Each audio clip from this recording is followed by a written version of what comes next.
Mekah, pada saat ada peristiwa pada saat Nabi sedang sholat, sedang ruku, Nabi dibuang di situ ada gambar kepemimpinan. Nabi Muhammad menunjukkan keteladanan dan kepemimpinan.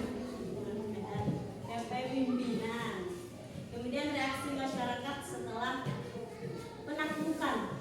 Reaksi masyarakat Mekah setelah penaklukan kota Mekah dikuasai oleh Nabi Muhammad. Nah, di situ ada terlihat gambar kehidupan di saat setelah Mekah dikuasai oleh Nabi Muhammad.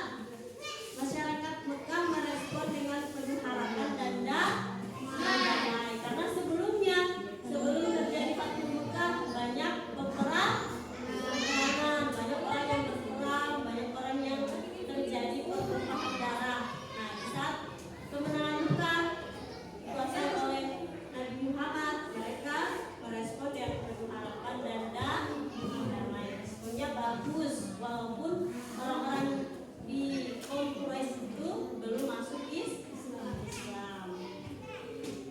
Kemudian nilai-nilai penting dalam Fathu Mekah ada pengampunan, kedamaian, jadi saat terjadi Fathu Mekah, kemenangan Mekah, di situ ada yang namanya pengampunan. Yang mana pengampunan adalah nilai penting dalam menyebarkan damai. Jadi Nabi Muhammad itu tidak menyimpan dendam atau iri hati.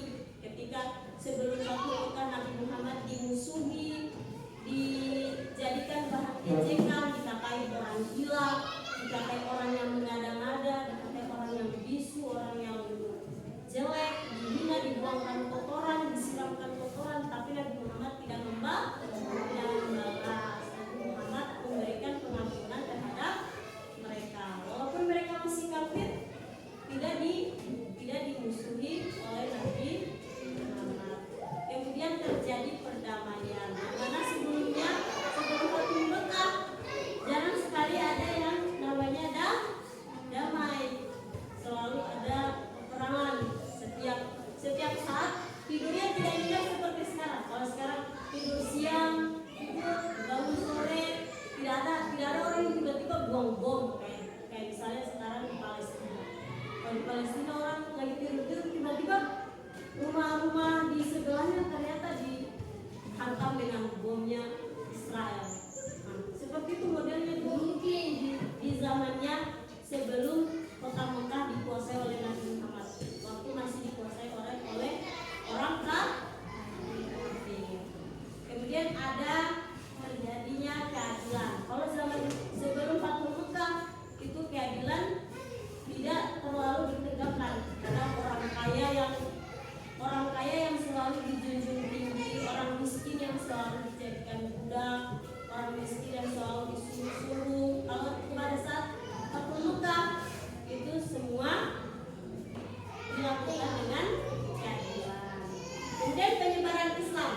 Saat terjadinya Fathu Mekah, akhirnya orang-orang mulai berbondong-bondong masuk Islam karena mereka melihat di situ adanya kedamaian, adanya pengampunan. Akhirnya mereka terketuk hatinya untuk masuk Islam. Sampai pada saat itu seluruh wilayah Arab itu banyak orang yang berbondong-bondong masuk Islam.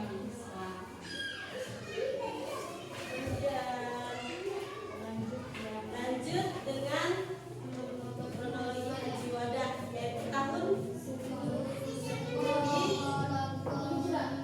Hijrah.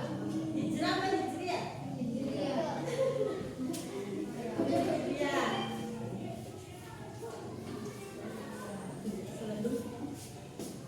Sudah sampai dia. Oh.